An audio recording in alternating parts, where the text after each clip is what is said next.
For today's video, gagawa tayo ng burst and cheese. Trending ito sa TikTok. Try nga natin.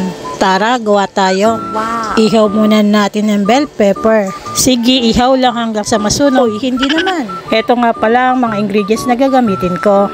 Dami ano. Wow! Tara, simulan na natin. Ayan, pagsama-samahin lang mga ingredients. Wow! Gumamit nga pala ako ng malaking stainless bowl dyan para madaling maghalo. Nilagyan ko rin yun ng konting condensed milk para medyo matamis.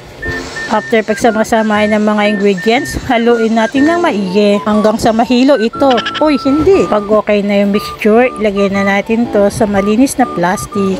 Nilagyan ko nga ng parsley yung ilalim niyan para magandang tignan, dagdag panlasa rin. Wow. Ayan, i-form natin yung circle, then ikot-ikot hanggang sa mahigpit na yung plastic.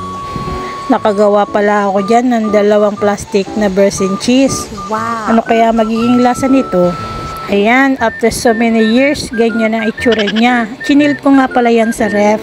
Perfect partner nga pala yan ng mga crackers. Wow. Tara, tikman na natin. Sarap. Wow. Kain po tayo. Perfect. Hanggang dito lang po. Thank you for watching.